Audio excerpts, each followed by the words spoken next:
ભગવતી બહુચરાજીનું મૂળ પ્રાગટ્ય સ્થળ ઉત્તર ગુજરાતના બહુચરાજી પાસેના નાનકડા સંખલપુર ગામનું વરખડાનું ઝાડ મનાય છે.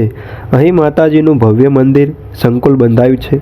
દંતકથા પ્રમાણે દંડાસુર રાક્ષસે તપ કરીને ભગવાન શિવજી પાસેથી પ્રાપ્ત કરેલી શક્તિથી સર્વત્ર હાહાકાર વર્તાવા લાગ્યો. તેણે એકવાર સંખલપુરના વૃક્ષ પાસે ઊભેલી એક સુંદરી બાળાને જોઈ અને તેના તરફ તે લોભાયો.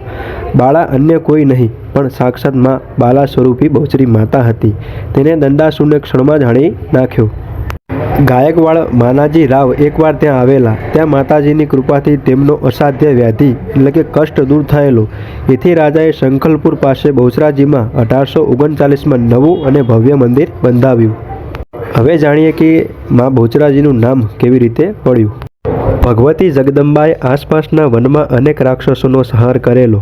બહુચરાનો અર્થ થાય છે ઘણા રાક્ષસોનો સંહાર કરનારી.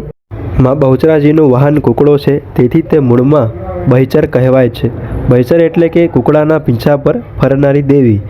હાલમાં લોકબોલીમાં બહુચરાજી કે બેચરાજી નામ પણ થઈ ગયું છે. અત્યારના બહુચરાજી મંદિરથી 1 કિમી દૂર બેચર નામનું ગામ છે.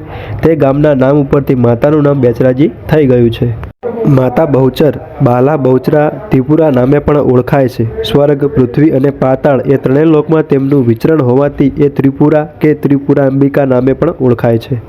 ધાર્મિક ગ્રંથોમાં માતાજીને બાલા ત્રિપુરા સુંદરી તરીકે પણ ઓળખવામાં આવે છે. માં આદ્યશક્તિના 10 મહાવિદ્યા સ્વરૂપમાં તેમને માતા ષોડશીનું રૂપ પણ કહેવાય છે. સાથે સાથે બહુચરાજી શક્તિપીઠ પણ છે, તેની કથા પણ સાંભળીએ.